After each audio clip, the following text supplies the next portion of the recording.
Good evening, Jason. How are you? I'm good, man. How are you? I am quite well. I've already got one bourbon under my belt, and I'm working on my second. Oh, that's perfect. So that's a good place to start. So this is a little bit different episode of the show. And tonight I'm talking to Steve. It's 8 p.m. Eastern, 7 p.m. where he is, which he'll introduce himself in a minute. And this is an after dark episode, which means that we're having some drinks. So Steve, what are you drinking? I am drinking. I just cracked open my anniversary present from my wife, and it is Michter's Single Barrel 10-year-old bourbon. It's very hard to find, and you're going to pay an upcharge for it when you do find it. And it's really quite lovely. Nice. I am having a lovely Japanese whiskey called Akashi. It's very smooth. I'm having it on with a one ice cube. But on the rocks, I'm not quite the man that you are drinking it neat. But as we'll talk about the episode, I don't think I'm quite the man you are in many ways compared to what some of the things you've done. So I know we've got a lot to talk about tonight, Steve. So let's get into it. So love if you'd introduce yourself to the audience. All right. So, yeah, Steve Drum. I currently live in Chicago. I just recently retired from the Navy after 27 years, pretty much all of that as a SEAL. I spent the last 4 years up here working at the Navy boot camp up at Great Lakes. This is north of Chicago. The last couple years I spent working on a program called Warrior Toughness, which is essentially trying to make all of our sailors and junior officers tougher by giving them a process, a mindset like we use in the SEAL teams, along with some performance psychology and some character development. So literally I got approached in 2017, almost quite literally locked in a room with a clinical psychologist and a Navy chaplain and told you figure out toughness, how you're going to get after it. Developed a program, and it's been a lot of fun. I've learned a lot from my counterparts, great friendships with my chaplain and my psychologist, learned a lot about performance psychology, realized that in the SEAL teams we had been doing this a lot all along. And then years after my upbringing, they started really importing it. And so now you go back to the SEAL teams and they have, believe it or not, yoga rooms, meditation rooms. No. Yeah. Really? Yes, because the research. Wow, that's amazing. Yeah, so the research proves that it's effective, and it's been a game changer for me personally as well. So that's me. So now I just retired a couple weeks ago, and so now I'm building my business, which is to basically take leadership and team development concepts that I learned and used in the SEAL teams and translate them into other professional arenas that, obviously to help build and lead high performance teams, but also to, take those same concepts and techniques and use them to better people in their personal lives as well. Yeah. Well, first of all, congratulations on the successful career and your newfound retirement. Thank you. For those of you guys you'll see his picture of Steve, but you won't see him live. He's still a very young man, so congratulations on being retired at a fairly young age. I'm jealous. Yeah. That's cool. Well earned. Despite my outward appearance, the body does not agree with me. Yeah, I can imagine. Well, I'm sure we'll probably get into that just a little bit tonight. So, as we always do in the show, I always like to let the audience know how Steve and I met. So, Steve and I met through Heroic Public Speaking, and I've had a few other guests on the show, or I will have some guests on the show from that same venue. That's what I would say is the world's finest public speaking program, where people learn to become keynote speakers. That's where I met Steve. Steve has actually continued on in that program as a fellow now, and teaches, is there as a mentor to new people coming in through there. So it's really good to meet you. So next tradition we have on the show, Steve, is our first impressions of each other. And since you're not here locally with me, and it's my show, I'm going to have you go first. All right. What was your first impression of me when we met? So if I remember correctly, you were not there for the first session, right? That's correct. I was not. I was in Israel. All right. That sounds cool. But for those that don't understand how the grad program works, and it's changed up a little bit, but first of all, I got to echo your sentiment that it is probably the world's finest public speaking education facility. And in fact, I just keep coming back for more. I just can't stay away. because of the community and obviously the quality of the coaching there as well. So Mhm. basically, how it was and how it mostly still is that you meet 4 times. So you have 4 sessions, 4 months in a row. You go to the facility in New Jersey for 4 days, and then you're done. So you have 4 of those sessions. And so I remember meeting you. I'm like, who's this guy? And right away, I'm like, who's the sales guy? Clearly he's going to be a public speaker who's going to conduct sales training. That's got to be what he's all about. So that was initially like very, very smooth talking, you know, smooth talking Northern boy. Yeah. So, Yeah, yeah. gotcha. Thanks. We haven't shared that before, so that's interesting to hear. So, Northern boy, former Northern boy from Minnesota, you betcha. Now New York, almost 15 years. But you can never take me out of Minnesota. I'm still a Midwesterner at heart. And you're also an East. Well, you're actually originally an East Coaster at heart. So, or you're originally from the East Coast, which we'll talk about. Yeah. So Yeah. my From first, the, yeah. So my first impression of you, and you're right, we didn't meet in November so you guys got a chance to get to know each other. My first impression of you was December. I remember sitting in the large room where we're all together, and you just had this stare, which I think you've been called out for this a few times. This stare of like, that's the stare of a military man. Because I had heard from, I actually knew somebody in the program, like, we've got somebody from a couple of people from the military, from the FBI. And it was pretty apparent that you were either the FBI person or the military person based on just how you carry yourself, the intensity of the stare. And then I remember where we actually got to know each other is we had dinner with some mutual friends from the program. And if Ginger you Free. would, yeah, exactly. So when you see Steve is what you like looks like a Navy SEAL, like extremely like just well built, looks like he can handle himself, and an intense stare. But once you get to know him, he's like actually got like a really fun, great smile. So I think when we had dinner, you're like super friendly. We started talking sports, and my impression of you once we got talking was my first impression was, yeah, he looks like a Navy SEAL, and I don't know any Navy SEALs, and this I'd be scared to run into you in the dark or have you doing something to me. Once we got talking, I'm like, oh, he's just a normal guy hanging out, cool guy, great speaker, powerful. And so I think, both of our first impressions were probably accurate. I do want to correct you though, or not correct you. I'm not a salesperson anymore, which is, I'm so proud to say, but I No, was when we no, first met. I know. And no, and yeah, I remember that we had dinner at Ginger 3, the one sushi Yeah. place here in New Hope. And Yeah.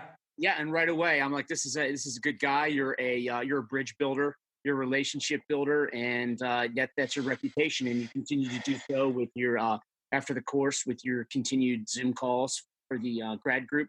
Yeah. And so I think pretty soon, we hit off a friendship. I think very quickly, and Yeah, so definitely. And well, the only thing we don't have in common is you're a Bears fan. Or I forget, are you a Bears fan or an Eagles fan? yeah, I'm gonna I'm gonna get stabbed in the back for this, but yeah, I converted to the Bears while I was up. Oof. Yeah, I'm gonna catch a lot of hell for that. Oof. Well, Oof. because we have friends that, and one of them coaches, and and they're good friends, family friends. Our kids are friends, and you want to see them do well, and so of course Yeah, that of trumps course. the historic, in my book at least, that trumps the historic loyalties. However, I will not convert to the Blackhawks. I'll be a lifelong Flyers fan. Yeah. Interesting. So you must have got a lot of crap last year in the Eagles Bears game with the double doink. Yes, well, I was actually in. We were there, right? Were you We were were there. yeah, We were watching it. Yeah. yeah, that's right, because we were there. It was me, you, and the one other Bears fan, which was Jeannie Malnati. Yeah. We're the only ones there, and it was rough. I can imagine. Well, let's get into this. I can't wait to have the audience get to know you and enjoy our conversation. So, first question for you, Steve. What is something that you nerd out about? Hey, so it's great. We're drinking bourbon. That's kind of what I've been nerding out about lately. I've kind of built up a little collection here, but I enjoy it. I think it all started. I did was it like 2 years ago? I did a bourbon tour for a friend's birthday, and we went down there. A bunch of guys went together, and we toured a bunch of the distilleries. And that of course was fun. Of course, the camaraderie, a good group of guys was probably the driving factor in how fun it was. But Mm-hmm. yeah, I just got into kind of the tasting of it and just kind of, shifted from where I used to drink scotch to bourbon. And that's kind of what I do. I have, I have a collection and I'm like, oh, I love the problem of figuring out what I'm going to drink. And so, Yeah. and then I start drinking a little too much and then I'm like, all right, I need to take a little hiatus and go dry for a week. And now we're breaking that only for this podcast. Only for the podcast. So you're actually on the wagon except for this podcast. Is that what I'm hearing? Yeah, and and dinner last night, and probably on the plane tomorrow. Yeah.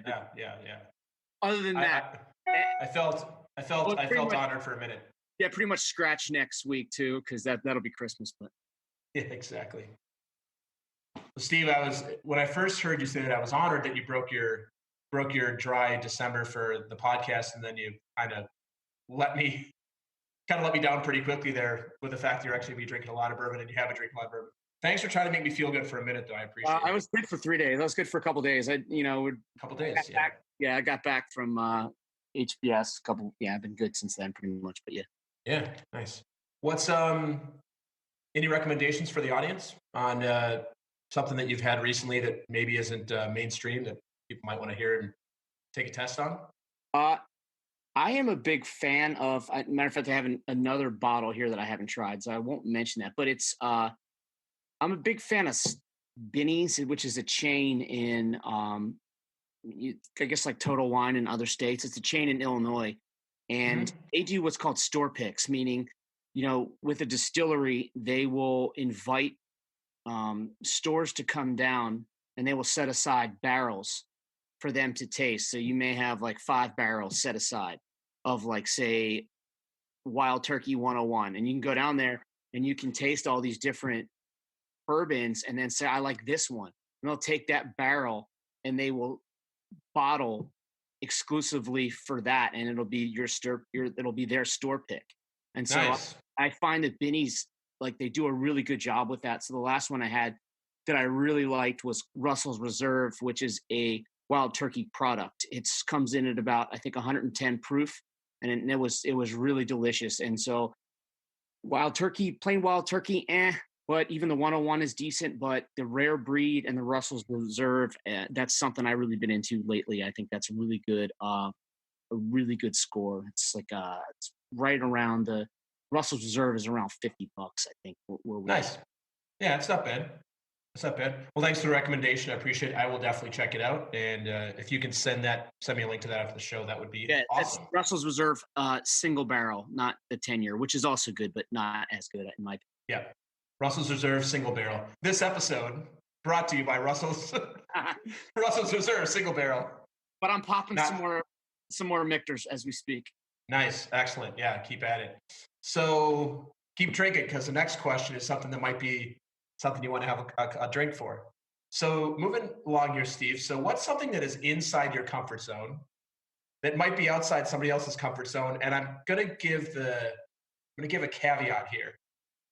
And the caveat is that it can't be public speaking. And it can't be all the things that you would do as a Navy SEAL that most of us would not be in our comfort zone, like swimming underwater with bricks and all the other stuff that you had to do in your time in the military. So nothing military related and nothing to do with public speaking, because those are just too easy, because those two things by themselves accomplish it. So what's something that's not one of those two things that's inside your comfort zone that might be outside of somebody else's? You basically just shaved off every activity. I know. I guess skiing down a big mountain. I mean, okay, I'm not a super badass skier, but I can ski some pretty steep terrain in most of the North American resorts, and nice. So that would probably be a pucker factor maybe for a lot of people. Yeah. I'm glad you brought this up. Our friend Barbara Churchill, who I've had on the show, that was her answer for something that she is not, that is very much outside her comfort zone. She is not a skier. She's from Minnesota, where there's some small ski hills. People ski in Minnesota. It's not like going out to Utah or Colorado or even like Vermont here, but that is exactly the opposite of the answer she gave. She said, not something I do. That's good. So now we're going to flip the script on you. So what's something that is outside of your comfort zone Uh, It might be inside of somebody else's. why, Jason? That would be math in public. Tell us more, Steve. Tell us No, more. I suck at math. It almost kept me out of the SEAL teams. First, when I came in, I missed the qualification for SEAL by like 2 or 3 points on the military vocational test, and it caused me to not to get training right, not to be able to go to SEAL training. I actually had to go uh, work at a shore facility on submarines in Connecticut for 2 years and before I could retake the test and then go do it. And then when I was at Buds, it was the closest I got to getting kicked out was I failed the dye physics test the first time, which is just like a whole bunch of word problems, which are the worst form of math for me. And Yeah. so, yeah, and I got like one of the Naval Academy guys to kind of help me tutor me up, and then I went back and I passed it. And so, yeah, Nice. You mentioned buds. I know what that is because I've read yeah, some of the books, and I'm listening to Extreme Ownership right now, which is some of your Navy SEAL brethren. So I know what it is. But for the people in the audience who don't know, can you give a quick description of what buds is? yeah. I still, as a military guy, I try to be mindful of it, but I still let slip the acronyms every once in a while, especially, I got a couple drinks under my belt. So Sure. it stands for Basic Underwater Demolition SEAL Training. It's the initial 6-month selection and assessment process for becoming a Navy SEAL. Gotcha. Great. And I've read about what that entails. So you were good at all of that, but when you had to do the actual math for the physics part, that was your challenge. Oh, It struck I me. didn't say Yeah. I was good at all of it. I was not. I was definitely not You a star passed. performer, but I was good enough, I guess you Yeah. could say. You didn't ring the bell. Hmm. I did not. So ringing the bell is what for people that what do you call it? You call it washing out, or what do you call that when people decide not to The continue? technical term is DOR, which stands for drop on request. You go to there is outside the instructor's office. The first phase, Buds is split into 3 phases. The first phase is your physical condition phase, and that's where Hell Week and everything is. That's where all your Hmm. basic pool stuff is. Where they used to run you to near death, but there's an office and there's a bell outside of that office. And when you want to quit, you got to go and you got to ring that bell, and then you set your helmet. Everybody has a green helmet with their name and rank on it. And then you go set it down. So if you ever watch like the Discovery Channel stuff, to see all these Yeah. helmets towards the end of first phase, all these helmets lined up outside the door. Those are for Yeah. those that decided it was no longer for them. Yeah. And if you ring the bell, can you ever go back again, or is that it? Uh, if you ring the bell, you can that you can go do another job, or at least you could. I don't really know what it's like now, but you could go and then go reapply and usually get it. So I know guys that have quit and come back successfully, and it's not just quit. There's plenty of other, a lot of guys will get injured. Guys will be performance dropped if they fail things like a dive physics, Hmm. for example. But For example. yeah, different things, and they will be, they can reapply if they, you go through the process. If where you are will let you take another shot. So Gotcha. Gotcha. Cool. Yeah, I'm just thinking about that. It seems like there would be a bit of math that you'd have to do besides like those sort of things if you're looking at maps and stuff. But I feel like there's a lot more technology involved where you don't actually have to do math. Not quite so much would strike me. no, and there was a lot of math, So for example, I remember like the math was challenging. I went through sniper school. You would have you'd have different holistic formulas. You would have a way of doing basically distance calculations, looking through they're called the dots in your scope, and measuring how Hmm. far away something is by its size in the scope. And then you would go through this formula. And so that was challenging, right? When you're writing, I think a lot of my problem was just being such a messy writer, writing it all out. But then would when I went through breacher school, where you do a lot of explosive calculations, and that's a lot of complicated math. You have the Yeah. formula already on like a cheat sheet, and then you have a calculator. So it's pretty easy at that point. Yeah. Gotcha. Gotcha. So, public speaking, we already talked about public speaking. We know that you not only speak in public and speak as part of your career, but you actually are a fellow at Hero Public Speaking. So, you're obviously an accomplished speaker. You help other speakers be good at their craft. So, I gave you 5 minutes and you get to deliver a speech to the world. What would you give your speech on and why? It's I think one of the most important things is recognizing the fact that there are going to be so many challenges we're going to face in our professional and our personal lives. And I think if we can just from the outset recognize what those challenges are and recognize that we are going to have to persevere through it, and that if we just give ourselves a problem or a problem solving process that we can apply both holistically and consistently, meaning holistically in the sense that for every significant challenge that we face, there's a multitude of factors that go into the outcome of that situation. How committed we are to something, how well we can perform in the situation under high levels of stress, and how good we are at learning from the things that have happened to us and using those to Mhm. be better prepared for the next time. And I think that's the holistic part. The consistent part is knowing that the most extreme example, like for me, that would be like combat in my previous life, but also dealing with the stresses of family life. And so Mhm. being able to take the things that are good at one thing and use them to succeed, in the other situation. I think you can do that and you should do that. And so again, that's a lot, to pack into a 5-minute talk, but I would essentially say have a holistic and a consistent process for facing challenges in your life. Yeah, that's cool, man. That's something actually in my coaching work with clients where we have a saying, and you may have heard this before. How it goes in one area of your life is generally how it goes in all areas of your life.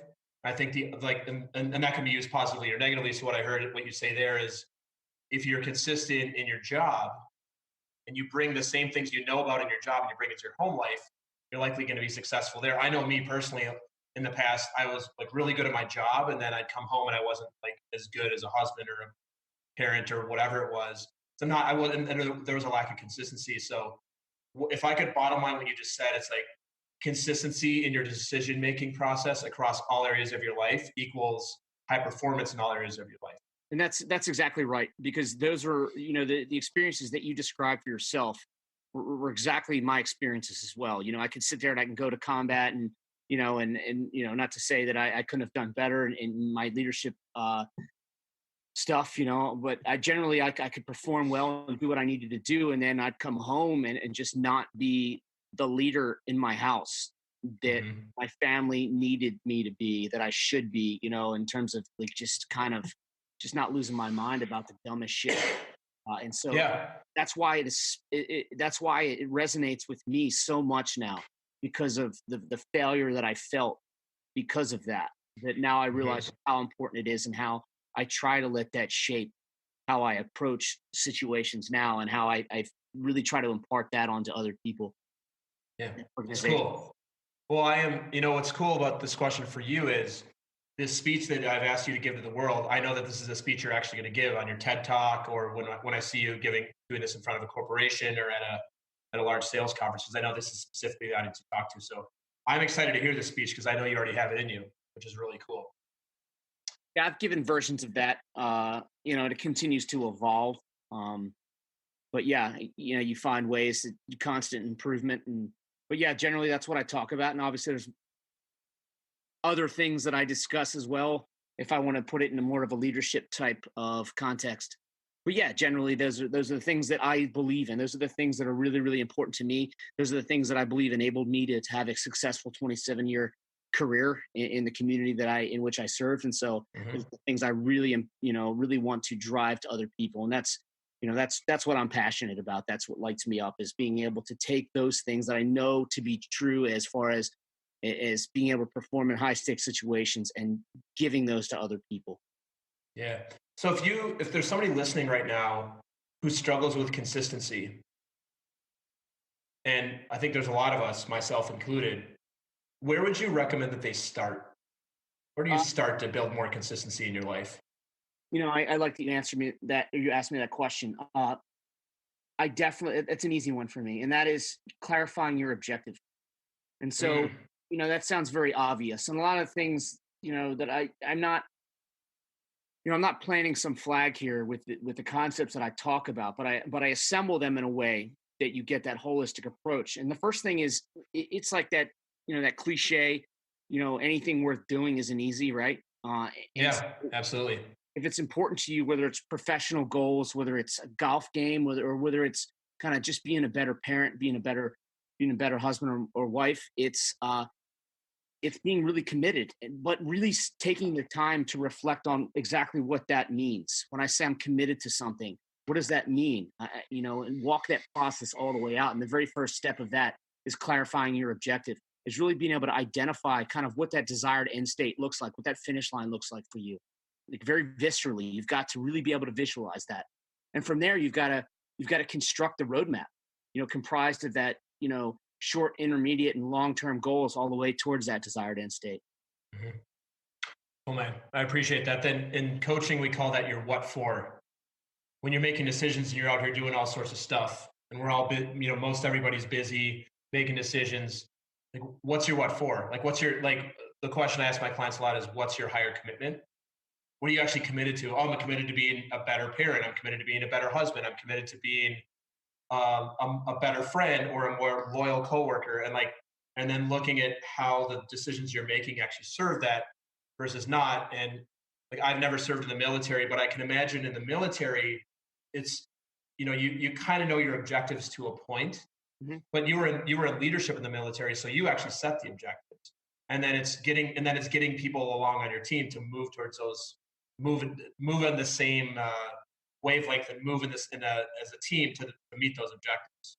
Well, I think it's obviously beyond the scope of the podcast, but I think where a lot of people fail is they don't give the level of specificity into what that looks like. So if they say, "Hey, I want to be a better leader," okay, well, what does that mean? When you say I want to be a better leader, let's walk that out and say, okay, when I'm a better leader at work, it means that I'm more engaged with everybody within my sphere of influence. My direct reports, my peers and my superiors alike. And so what does that look like? All right, well, with my direct reports, for example, I'm going to make sure that I have, at least twice a week with each person that I can affect, obviously depending on the echelon of leadership, but within each person I directly affect, I'm going to have at least two meaningful engagements with that person where I'm going to give them succinct and specific feedback that they can action. And so Yeah, that's an example, is really walk it out and that's when I say clarify your objective, is have that level of specificity in your yeah, goal. yeah. Thanks, Steve. So, Steve, this is the part of the show where we get to learn a little bit more about you. And we've actually learned a lot about you so far. We know that you're a Navy SEAL. We know that you're a father and a husband, originally from the East Coast. You live in Chicago now. We know that you're not a math fan. And by the way, I hate math too. Probably one of the reasons that we're both in like speaking professions, because Right. like talking and listening, not some, I hate math as well. Um, so yeah, I guess I just like to offer to you, like, share your journey with us to where we are sitting here today. I feel like I've covered a lot of that already. But I'll go back to, I'll give you one thing is, I look at a lot of my friends. A lot of my friends were my heroes because I feel like they've done, in their service a lot more than I have, and a lot of it's just timing and circumstances and stuff like that. And I've seen my share of combat, and you know I've enjoyed it. Honestly, I know people that's weird for many of your listeners to say to hear, maybe, but I did. I enjoyed my time kicking indoors and getting after the bad guys. That's Hmm. what we live for in the SEAL teams.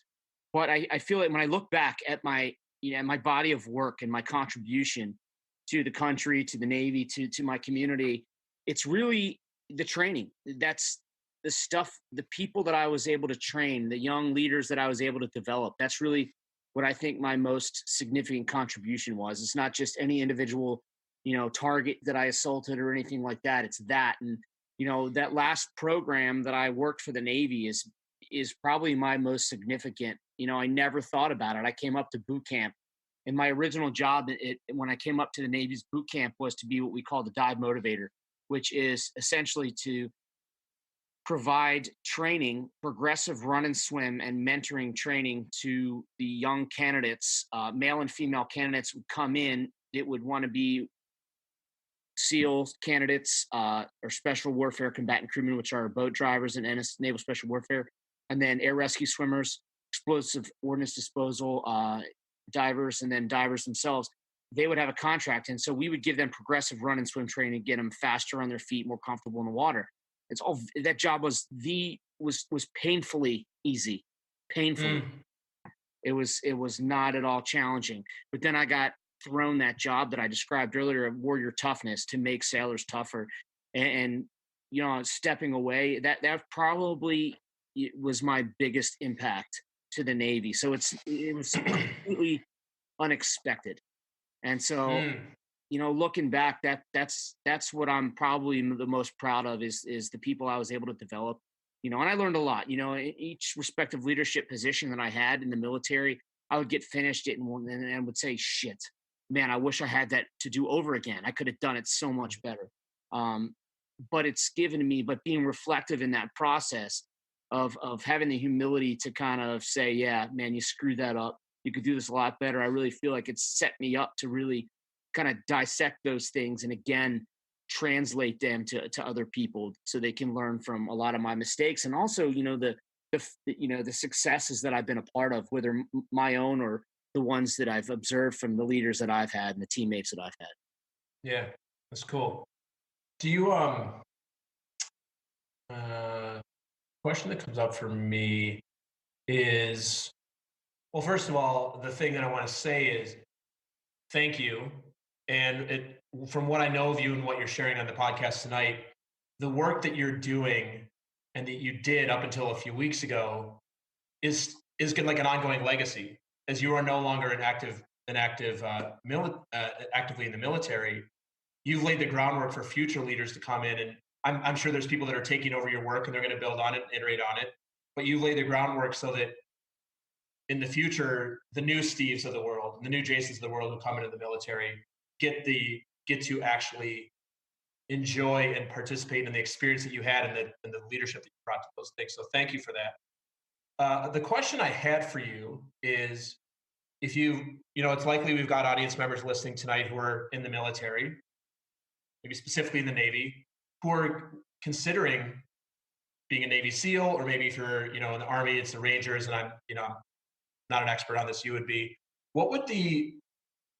What advice or what coaching would you give to somebody who's listening, who's thinking about taking that next step in their military career and going into like one of the units that's very hard to get through the training and become like, what kind of advice would you give to somebody like that? For them to first really know what they're getting into. It's a hard life, in terms of family and marriage, and I can't speak for, I've worked with the Rangers, worked with the Army Special Forces. They very hard selection processes and very capable units themselves. But I can't speak directly to their training. I know a little bit about it. I'm certainly not an expert on that, but from my experience, it's you see the recruiting commercials where it's all sex and guys jumping out of planes and blowing shit up, but there's a lot of other really hard work that goes into it, and you're not always going to be on the sexy combat deployment. You're going to be on the crappy deployment when you're in a third world country training some people up while your friends are over there doing fun stuff and you're sitting there gritting your teeth and sucking it Yeah. up. And so really understanding though that you've got to think of something greater than yourself. And it took me a while to realize that, and there's a maturity level that and a sense of wisdom that comes with that. But it's understanding that it really is, it's become a cliche in our community almost now, but it's really about the brotherhood. When I was at Buds, when I went to SEAL training, it was all about like, I wanted to be a SEAL to say I've done it and gone through the hardest training. And I thought I'll be cool to paint your face and crawl around. And then when I was there, I realized that none of that was enough to keep me there. through that training. It was Mm. when I looked to the people around me and realized these are the best people that I've ever met. These are the most capable people that I've ever met. And these are the people that I want to be around, and that's what kept me in. And so that's really what it's about. If you can get on board with the brotherhood and serving at the highest level, uh, you know, do it for the right reasons. And once you commit to it, be completely relentless in the pursuit of it, because you're going to want to quit. You're going to want to find something easier to do, but you just got to stay completely committed to that path. Yeah. And if you stay committed to the path, the reward is there. Right. Yeah. Great. What was your, keeping anonymity here and everything? What was your favorite part about being a SEAL? Besides the brotherhood, obviously, like, what was your favorite part about the job itself, other than the people you worked with? I guess just the constant, you know, constantly seeking improvement, constantly trying to get better, just going out there and challenging yourself, constantly doing hard stuff. I don't know if people necessarily realize it, but, we succeed on the battlefield because of, how deliberate we are in just getting after the basics and doing the very basic things over and over and over again. And we train very, very hard. And one of the reasons why the life is hard for families is, before we go out on that 6-month deployment, we're gone a hell of a lot. We're gone 3 to 5 weeks, home for 1 week, and then out the door. And that's before we even deploy. That's Yeah. on the road training all over the United States to do the things that we can't do locally. And it's, and I, but while you're doing that, especially as a single guy, when I was a single guy, I don't even want to be home. I just want to be gone. Yeah. I loved it. Yeah. I love training. I love being gone. I love seeing new stuff. Um, I got to climb above the Arctic Circle in Norway, a skydiving trip in Denmark, and learning how to race cars and shooting at these incredible shooting schools, and the Navy teaching me how to ski in Colorado. I mean, it's, great. That's the fun stuff. Those are the things Yeah. that I look back at, and man, I was like, man, that stuff was fun. And of course, there's another side of that where there's things, where they're not as glamorous, where, Yeah. sucking it up and you're cold and you're miserable. And so, yeah, that happens too. Yeah. When I was listening to you, I'm like, oh, that sounds like the James Bond spy school. Skydiving, skiing, like some exotic, like Arctic, like snow evil empire base. But yeah, Yeah. like obviously my understanding is there's actually a lot of sitting around. Oh yeah. Yeah. Yeah. I mean, and it's like, I look at all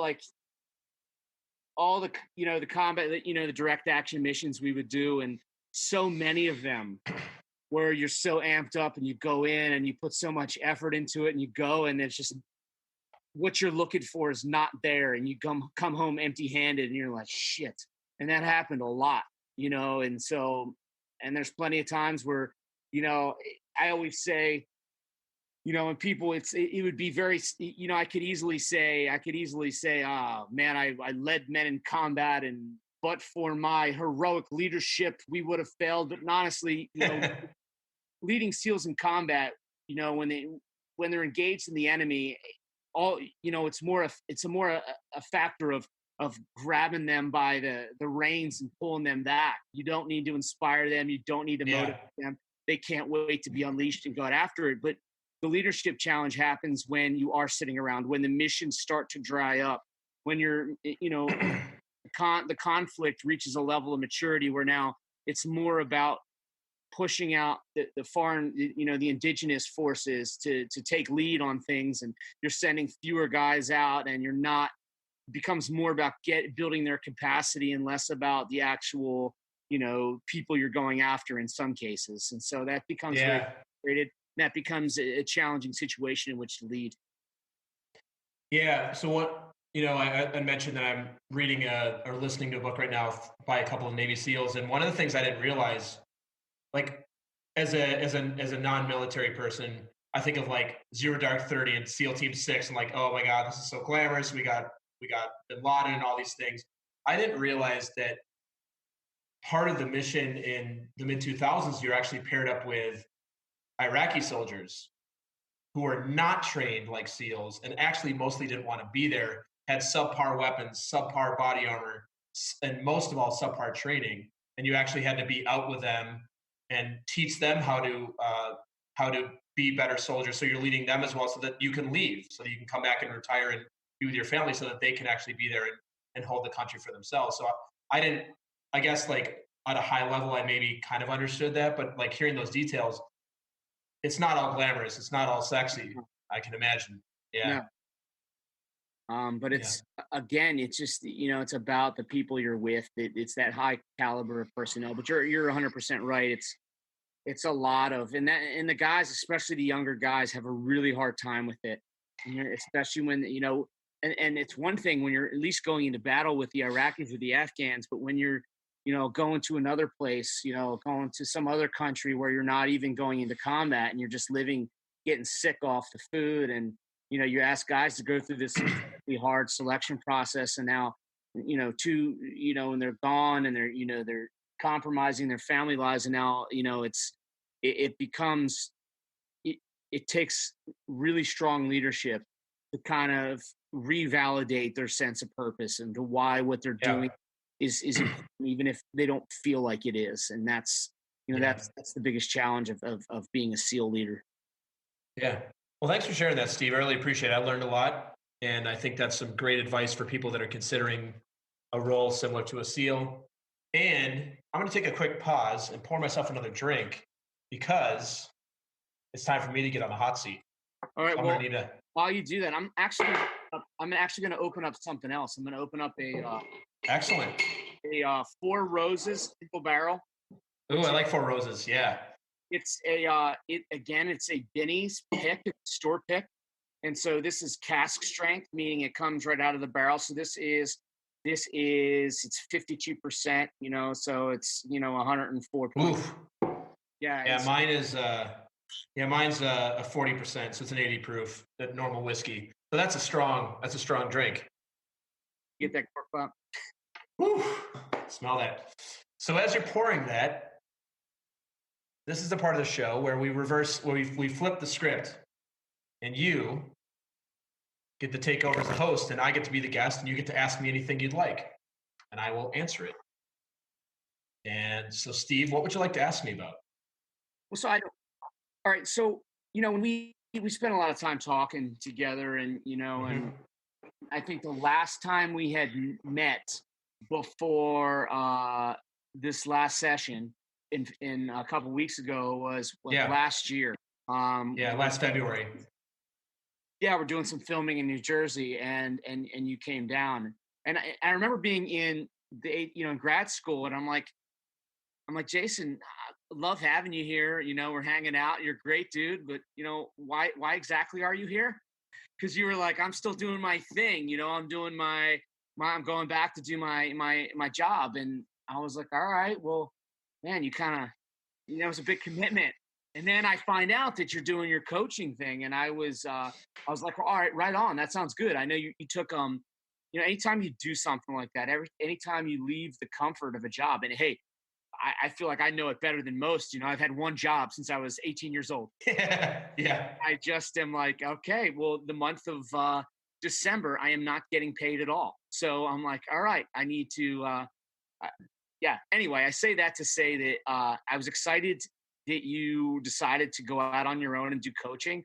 So I want to hear that journey from you, and I want to hear some of the anxiety that you faced, and I'm sure that you probably still wrestle with as many of us do who are starting off something new. So I'd like to hear your kind of synopsis of that.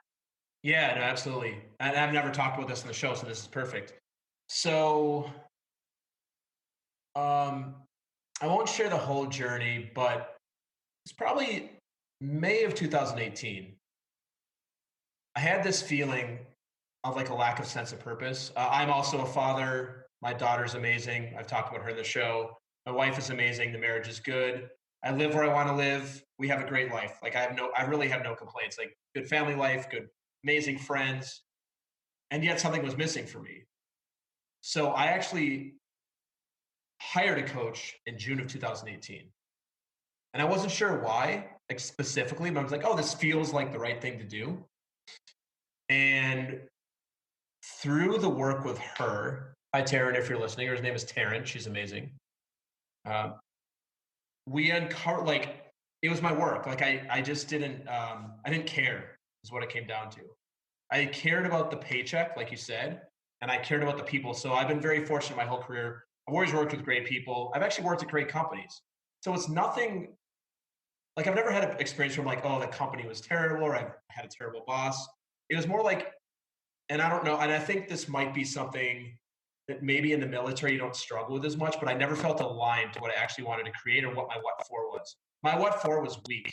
My what for was to make money and use that money to like have a good life. And I didn't really care about the rest of it. So Mhm. all that to be said, when I had this weird premonition that I should go do heroic public speaking.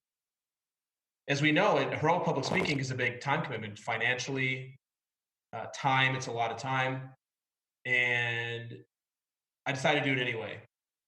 And at the same time, yeah. So heroic public speaking, it's a time commitment. It's a financial commitment.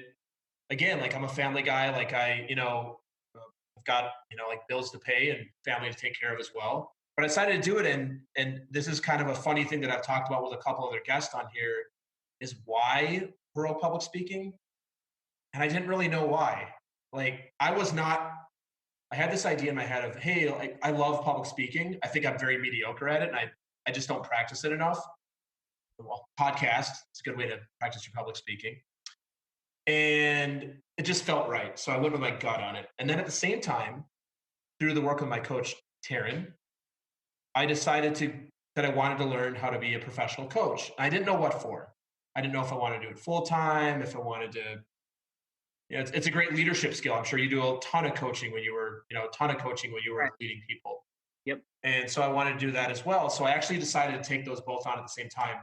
Not at the same time in terms of the logistics, but at the same time, I made the decision to do those two things: significant investment in time, significant investment in money.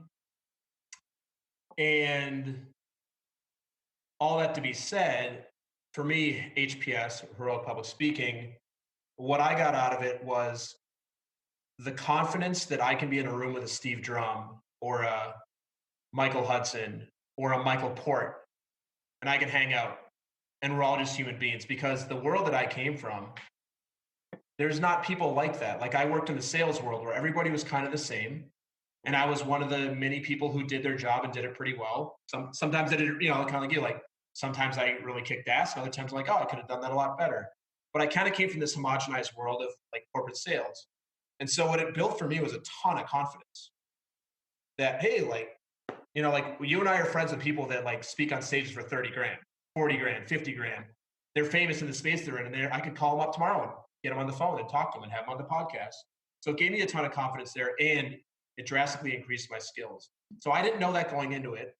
And by trusting myself, what I got out of it was worth way more than what I spent on it, in my opinion. The friendships that I built, the network I built, the skill that I have. Like if I'm called upon to speak somewhere now, even if I don't have content, I don't know if this happens for you. Like I'll stand up and just like channel like heroic public speaking of like just like yes and be yourself. Like it happens to me all the time. Yeah, it's so good.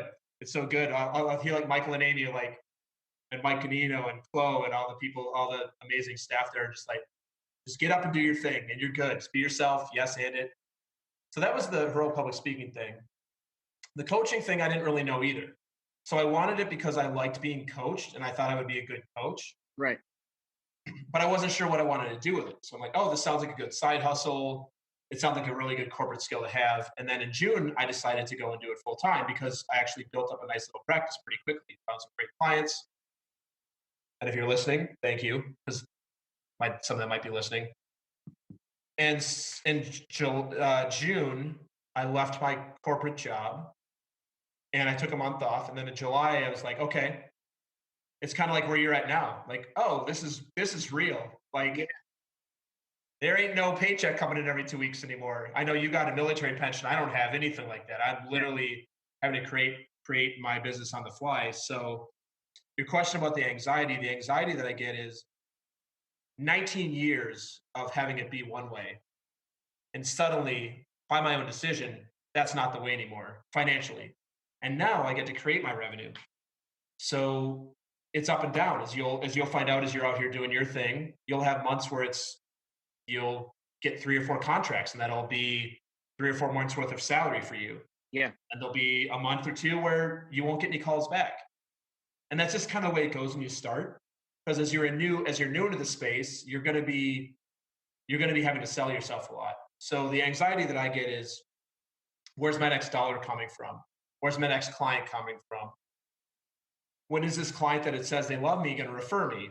I think this is a common thing in the speaking industry too, right? Where you're like, oh my God, your speech is the best thing ever. And you're like, great, who can you refer me to? They're like, well, nothing. Like, have you ever asked somebody after you've given a speech, like, hey, can you refer me? And then they don't do it, even though they say they love you? Or just, or also like testimonials, it's somebody, they like you, they may even be your friend, and they've seen you and they believe in your work and they like your work. And it's just like, all right, well, yeah. And it's not that they don't want to do it. It's just that it falls out low, on the priority list sometimes. And I think it's low on the priority list. The same thing with referrals. And sometimes it's a factor of they just maybe just don't know how to deftly, do that. Yeah. So the other thing that is a little bit of anxiety, but also really, really fun that I'm excited for you to explore and have in your adventure is, man, you lived in a place of pretty specific structure. Like you inside of your like, I think of the highway, inside your highway, like obviously Navy SEALs get to operate inside your highway any way you want for the most part, but you've got a pretty specific highway. You have no highway anymore. You can do whatever you want. And now I wake up every day and I go, what do I want to create today? What do I want to do today? Who do I want to talk to today? Do I want to do a podcast episode? Mm-hmm. Do I want to go out and find a new client? Do I want to go to a networking meeting? Do I want to like stay home and go to a movie, which I'm doing tomorrow? Like, do I want to go with my buddy to a movie tomorrow? And you get to make those choices, which in the past, as people that work for other people, you don't get to make those choices. Get to make those choices.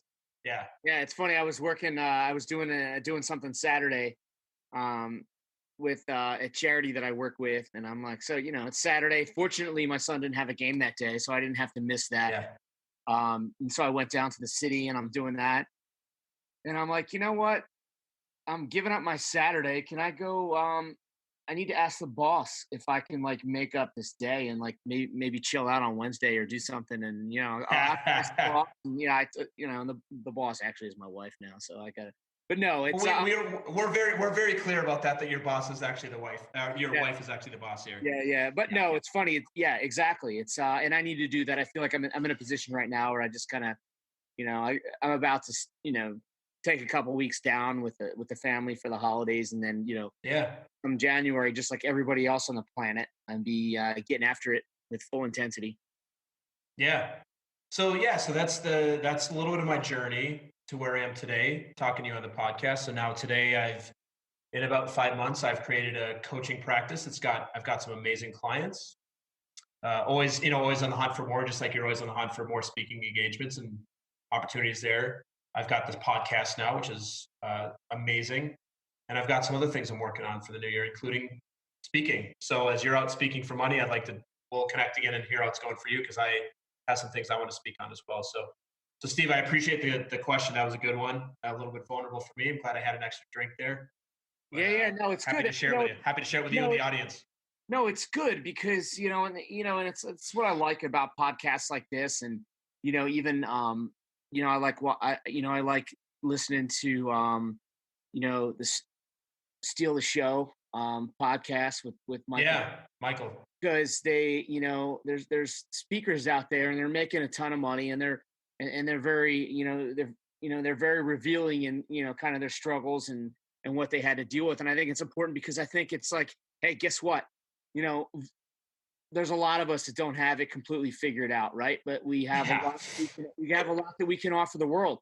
But it's, it's nice, it's like these people that go out and they post on social media, nothing but perfection. And you're like, what's the value to the world that you're giving right now with all your perfect little pictures and your perfect lives. Yeah. You know that that's not really the case. And so Yeah. it's great, when you have people who can authentically come out there and say, yeah, this is the path. It wasn't working Yeah. anymore. And so I decided to do something new. And that's the American spirit, right? Is going Yeah, out there totally. exactly as you described, is like, hey, I don't want to do this. I don't want to do this rat race right now. I've got a lot to offer the world, and I'm going to go be a pioneer and do something great. So good on you. Thanks, man. Yeah, just to wrap up my little section here, I think the going back to like why heroic public speaking, the other thing it gave me, other than like I can hang with the people that I admire, because I always had a story about myself, like I'm just one of like a million sales guys selling software. Like there's a million people like me. One of the things I realized is like everybody's just a human being. Mhm. Like, we've got people that we're friends with, and I'm going to have on the show. They've got 2 million Facebook followers, and they're like best-selling authors, and they're people that are doing incredible things. And when you talk to them, they're just normal people who have the same needs, they have the same worries, they have the same stresses, they have the same anxiety, and and they all started somewhere. Like nobody who's on the stage that is speaking for money, that like as a speaker that you look, you're like, oh, that's who I want to be. Man, they had to grind it out to get there. Like everybody grinds it out. Yep. There's nobody who gets anything handed to them when it comes to being a solopreneur, because it's really just you, and you got to build what you got. But so yeah, so thanks for the question, Steve. I really appreciate that. So taking the reins back from you, All right. which I'm glad you're virtual, because I wouldn't want to do that in person, because I feel like you'd break my arm. So you're obviously a really passionate guy. Obviously that comes out. What are you passionate about specifically? I already alluded to it. That's the problem. Is like I go there and I go on my 10-minute diatribe there, and then I realize that I've like nothing else to talk about now. No, That's not true at all. so right, of course, guys like us, we always have something to talk about, right? But Yeah. Oh yeah.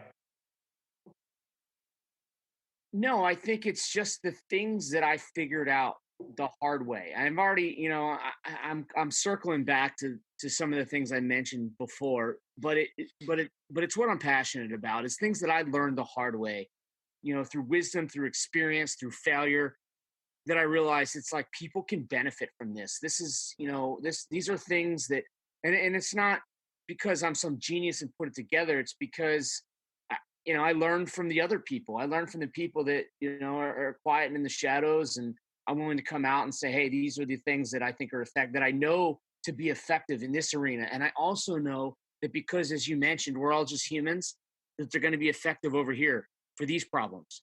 A lot of times, people look and they say, oh, you're a Navy SEAL, and you're going to equate being shot at to me trying to close this deal, trying to make this pitch. And yes, got it. 100%. Yes, the stakes are higher when human life is directly on the line. But at the end of the day, what's most important to you in that immediacy is you've got to succeed in that moment, and that's what's the most important thing. You're not always like, we don't live in a life where we're constantly comparing. Oh, I could always have it worse. It could always be harder. No, it's like, this is important to me right now, and it's causing me stress if I don't deliver. And so it's like, yeah. You absolutely can take the lessons, for example, you take the lessons on a battlefield in terms of, emotional regulation and preparation and, agility, and you can apply them in other situations and be successful because of it. And so I'm passionate about bringing that, about making people understand that, at the end of the day, your brain doesn't sit there and say, well, when you're stressed and you got to give a pitch and your job is on the line, it doesn't say, well, you know what, I could be in Iraq getting shot at right now. No, it doesn't. Yeah. Your brain works the same way, and that's what I want. Totally. And so Yeah, man. No, I thinking to my sales career, it's actually true. Like when you're at the end of the quarter or the end of the year, and you've got a number to hit, and you've got a boss who's like, for me, I've always worked for great bosses, but the pressure's on. It doesn't quite feel like life and death, but it's extremely high stress. it might as well be, because that's your world right then and there. That's right. Exactly. That's your world, Exactly. and that's what matters to you. When you Yeah, and so it's like the same thing now. I mean, I'm not getting shot at, but I got to worry. I got to make sure that I'm successful. I've got a family Yeah. that's depending on me. So that's what's important right now. And so that's how I approach it. That it's Yeah. I approach it the same way, quite frankly. Yeah. I want to ask you one question about this specifically. And I've seen you speak on this, but I think physiologically, the brain, it's actually the same. Your brain actually addresses a life threatening situation and a high stakes situation. And biologically and physiologically, it's actually the same thing, right? Like your brain doesn't know the difference. In many cases, your brain doesn't discern the difference between that actual danger sometimes and the other danger because it's like it's a cliche, and it was like there's that study, right? It was completely kind of taken out of context where they said the number one fear is public speaking, right? And which it was let's just say it's a huge fear among many people. Like if you're going to go up and Yeah. all of a sudden you're going to have to give a talk that you're unprepared for in front of 1,000 people, it's going to cause you a very, very high degree of anxiety. And in many cases, if you're not comfortable with it, you could potentially lock up because Sure. it's that same physiological fight, flight, or freeze response. It's your amygdala. It's that reptilian part of your brain that wants to say, "Hey, we're gonna freeze so the T-Rex doesn't see us," right? So, yeah. So to a large degree, that is true, right? I mean, that is true. That to give your best performance, you need to do the same type of techniques and practices and preparation to make sure that because you do something very important, and if you're going to be embarrassed or if you're going to be caught unprepared, it's going to cause you to be thrown out of the saddle Yeah. mentally. And so it's the same thing, really. Yeah. Nice. Well, thanks for expanding on what you've been talking about the whole time. Like your message is very consistent throughout it, and I appreciate you building on what you've been talking about the entire episode. So moving along here, this. I don't know if this is going to be an easy thing for you or a hard thing for you, but I want to hear what's the thing that you're most proud of. It's really hard to you've got to compartmentalize that a little bit, right? I mean, to me, it's and I know it's cliche, and you feel like you're speaking to, oh, well, what if my wife hears this podcast, right? But no, in reality, there's the family component, right? It's everything associated with what your family does, what you've done, like the fact that that I have a wife that's willing to stick with me through all the bullshit that I put her through, and I've got kids that my son, he struggles academically sometimes, and he's playing hockey and he's been injured, like he's had two different injuries that's taken him out of like most of the season, and now he's finally like he's coming around and he's successful and he's doing really, really well. That makes me very, very proud of him. I see him like bang out two goals in one game, and I tell you what, Papa couldn't be any prouder, really. You know, I um, bet. Yeah. and that's really that. I really feel that kind of that sense of pride. Um, but again, it's as I mentioned earlier, from the personal accomplishment piece. It's I'm proud of my career, and for all the things that I did right, for all the things and there's disappointments, right? There's things that I wish I could have done that I missed out on. Um, but when it's all said and done, I'm very proud of my 27-year career. I'm proud of the people that I was able to develop. And it's even the little things, right? It's even the times that I look back and I'm like, I could go home right now, but I'm gonna stay really, really late because I need to get this guy recognized. I need to write him up for a package that's going to get him potentially promoted. And I'm proud did that kind of work and got that person recognized, things like that. That's what I'm proud of. And so, it's just two different things. Yeah. Nice, man. That's awesome. You want to get a little bit vulnerable at this point? I mean, I've got a bunch of bourbons under my belt right now. Perfect. I love it. So we'll see. Perfect. Well, Now, we'll see. now is the best opportunity. Yeah. So this is the part of the show where Jason makes a Navy SEAL cry. Maybe not. Maybe not quite cry. But so the question I have for you, Steve, is what is something that you are afraid might actually be true about you? And I'm going to nix the whole math conversation because we've already established that that is true about you, which is fine. So, yeah, what's something that you're afraid might actually be true about you?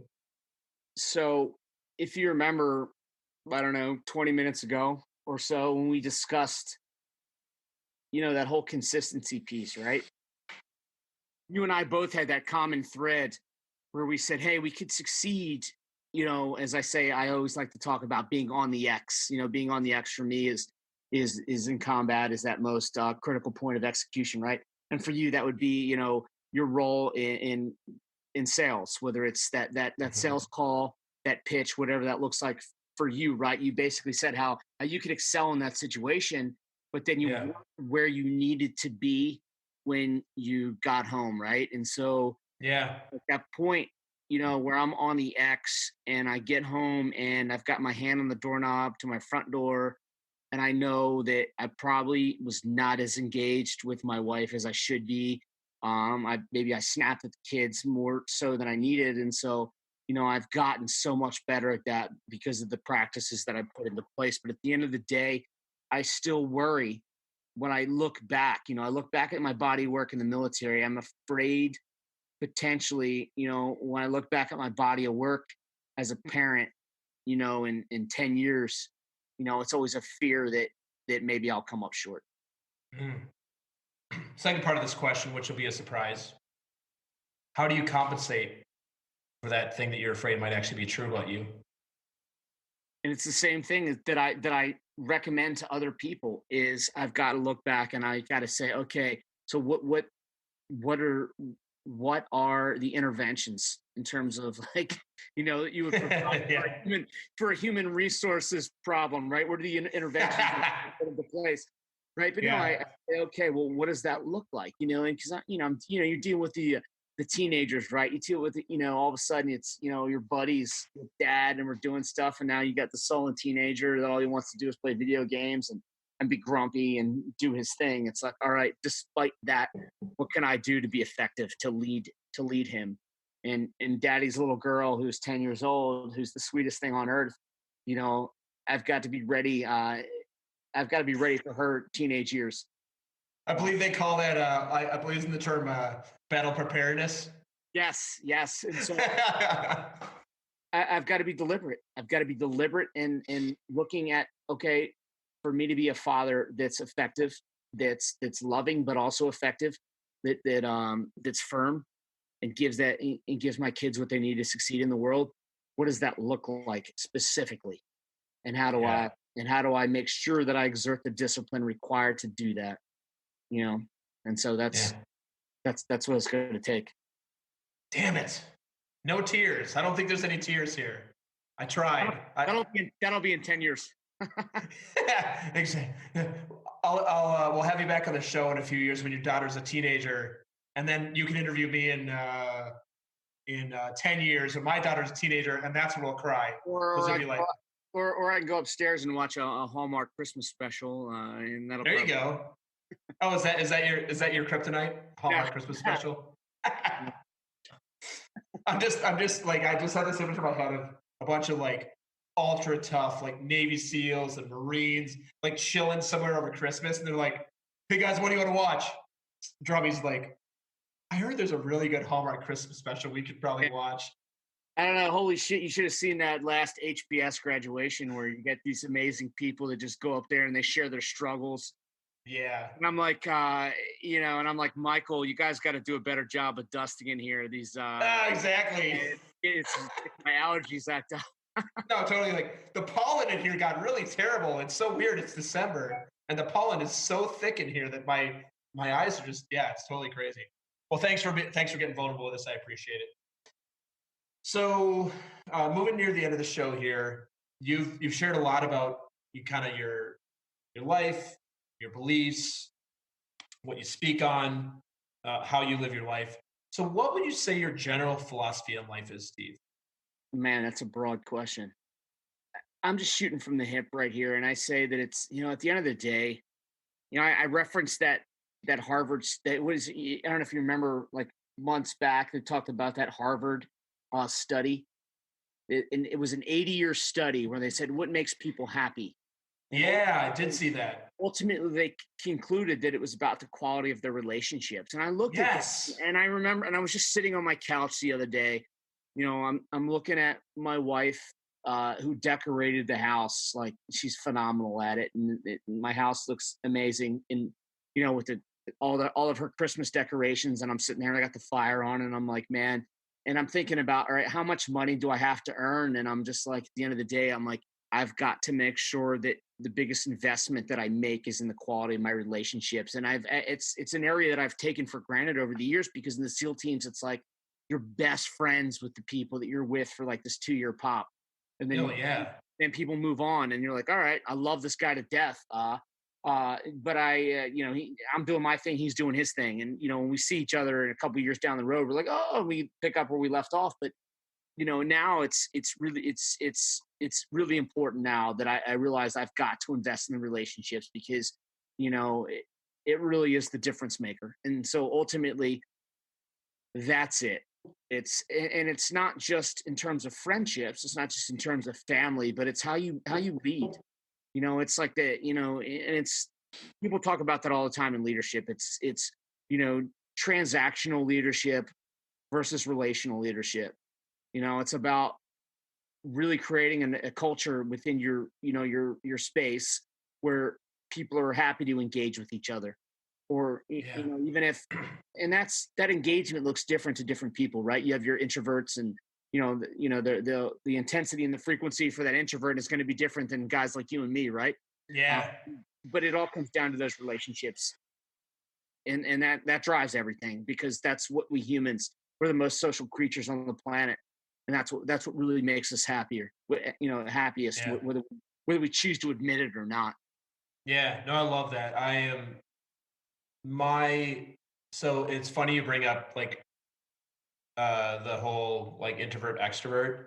I'm a 98% extrovert on the Myers-Briggs, I'm which not is not. in that. Yeah, no. Anybody who's around me is like, oh yeah, Yeah, that's not I know, surprising.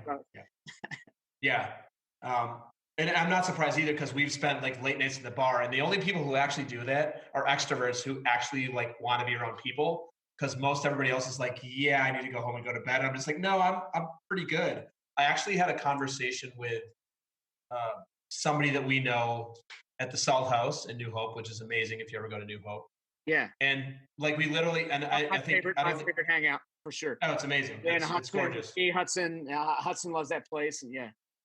Yeah, but one of the things that we, around relationships, specifically to what you said, and being extroverted, that I'd like to share with the audience is that they're like, how do you keep doing it night after night? I'm like, because I get all my energy from other people, like literally, which is a blessing and a curse.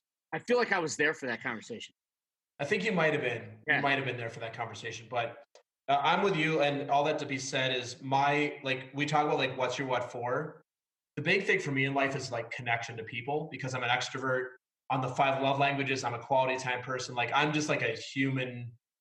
I love human beings for the most part. So when you talk about connecting with your family, connecting with your friends, and maintaining those relationships, you got me thinking, and I missed that for like 38 years of my life. Like I have so many amazing people that I spent time with and that I could still be good friends with, that I'm not. So if you happen to be listening and you know who you are, reach out to me or I'll reach out to you. But it's the same thing. It's like, but I guess my point is here, it's not too late, right? So I've been very intentional over the last 18 months as I've gone through this really amazing transformation to really stay connected with people. Like drive the New Hope and have drinks with people that I care about. That was awesome. And that's so funny, because I think we don't realize that, people want to see us. People want us in their lives. Yeah. Oh my Like, God, yes. and when Amber told me, our friend Amber, Amber Villauer from NGNG Enterprises, What's phenomenal. up, Amber? Yeah, Amazing. shout out to her for web design. She's And she'll be on the show here shortly. So yeah, as she should be. Yeah, and so she mentioned that you were coming to town, and I was really excited. I'm like, sweet. yeah. I'm like, can't wait to connect with you. And Yeah. and I think especially as we get older, we realize, we put more value into just how important that is for us. So Yeah, no, yeah, like I think the message that we're both of us are sharing with the audience right now is the action that I would give as a coach is like, who's that person in your life that you know you need to connect with? Like, you know it in your heart. You're like, oh, I need to reach out to that person. Go and do it. because I actually like I whiffed on that for a long time because I was so focused on like me, and you got your wife, and then when you have kid or kids. So yeah, just like connecting with people is for me, like that's my thing. That's not everybody's thing, but for me, like people is my thing. I'm a people person, which is why coaching is great because I get to spend all my time with other people doing Well, my job. it's so funny, I was telling Michael Port this, and I was telling, I basically, when I graduated from that last fellow session, I Yeah. basically was describing, I was basically confessing how I felt when I first got to HPS. And I was like, I don't know about this shit. The pledge, I mean, this is kind of, and, Yeah. so they make you stand up, they do a pledge. And I was like, yeah, I don't know about this. Yeah, It's totally. all about, it's all about community. I was like, I don't need a community. Just teach me some shit. I don't need that. Yeah. And then after Yeah. I'm there, I'm like, you know what? I'm like, I've got a brotherhood in the SEAL teams, but none of them are there with me right now doing this. Yeah. They're not walking this path. They're not going on this journey with me. And yes, I do need a part of this community. I do need people like this in my corner. I do need this area to where I can do things in a safe arena. And so it's like, yeah. And so that's why, I've got my SEAL brothers and other people, but my HPS community, it's like a very special place. And so, you know, I say that really to encourage people to make connections beyond what you think is relevant to you. So you have Yeah. your sphere of friends, and a lot of times you realize, you got people that think like you do. They like the same sports teams. They think like you politically, but it's like, you know what? Go outside of that. Connect with people that you wouldn't normally do, and you'll find that it's a highly enriching experience. Yeah, man. And then when they need something, they know they can call Drummy. Yeah, And then when Drummy needs something, hey, I saw on LinkedIn that you're connected to this person at this company that I really want to go and speak at because I think I'd be the perfect speaker to go and do an engagement with them. Or it's the perfect person to train them. You can call them. So it's like just to say it again, like this has been a whiff in my life for 38 years of my life. I finally recognized this 2 years ago. But the good news is it's not too late, right? So I've been very intentional about my relationships. It sounds like you are as well. So I think what we're both saying to the audience is like be intentional with maintaining those relationships with people that are great, and they don't have to provide you with anything. It doesn't have to be a value thing. Just good people who yeah, you enjoy spending time with, and like it's gonna bear fruit at some point. So it yeah, always I think does. that's great. Yeah, it always does. Whether it be a fun conversation over a podcast and some drinks, Exactly. or who knows where it's going to lead. So, well, thanks for sharing your philosophy, Steve. So we're wrapping up the show here, and I'd like to come back here and ask you if there's anything that's come up for you during the episode that you'd like to go back and share with the audience, that like something new that's come up for you, something that I've said, something you said that you'd like to go expand upon, or just share with the audience overall. Man, I felt like this has been a very comprehensive episode. We've done a lot of we've definitely dived deep below the wave tops on a lot of issues. And I think it's, when I look and when I say, when we both talked about kind of, you know the anxiety of getting out of our comfort zone, right? It's that, you went out, and we're both in very similar circumstances, right? We're both in our comfort zone, doing what we were doing for a long time, right? 27 years in the military for me, and I think you said 20 years in basically the Yeah, sales environment.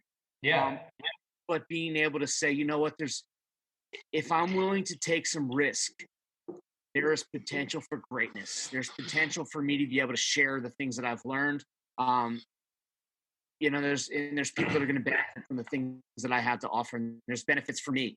And so what I'd say is, I would simply say, take risks in terms of getting outside of your comfort zone.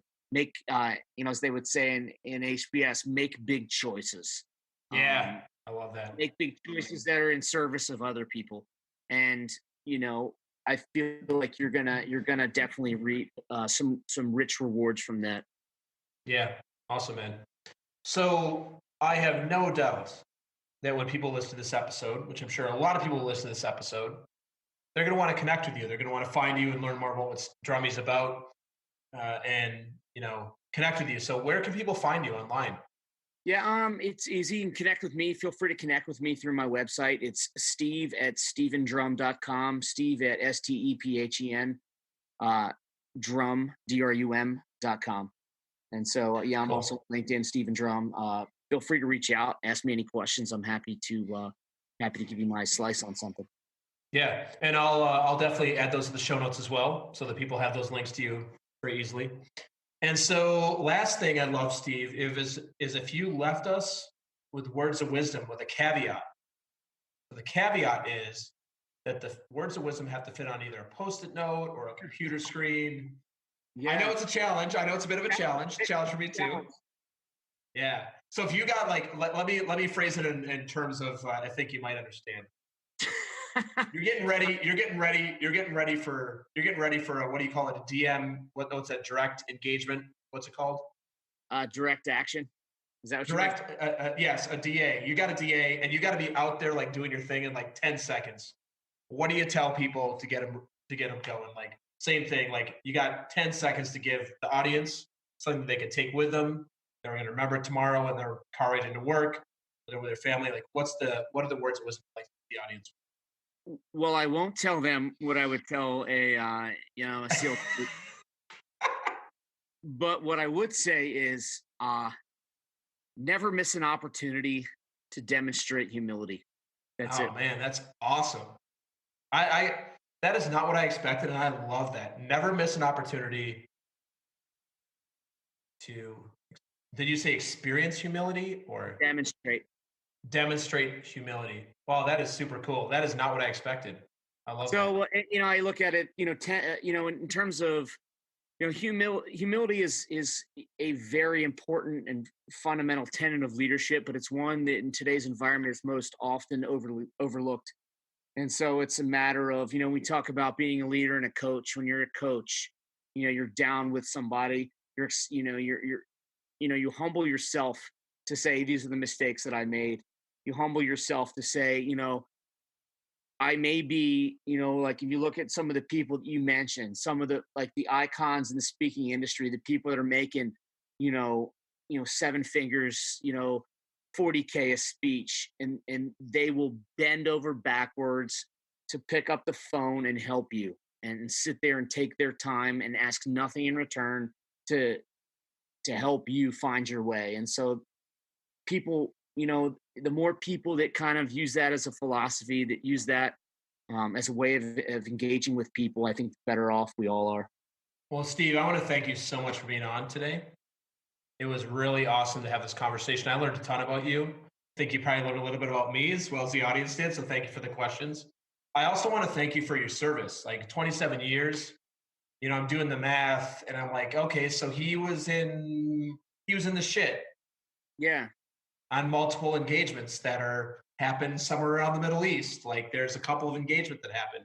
So thank you for your service. Thank you for your leadership. Thank you for all the things you did to keep us safe over here. Because like again, like I'm not a military person, and I want to let you know that I appreciate you, and I really want to thank you for being on tonight. Well, thank you. I really appreciate that, Jason. Yeah, my service, it's been an honor, and I definitely wouldn't trade it. And yeah, it's been great. I appreciate the friendship, and it's been a real pleasure to be on. Thanks for having me on. So thank you. Yeah, thank you very much.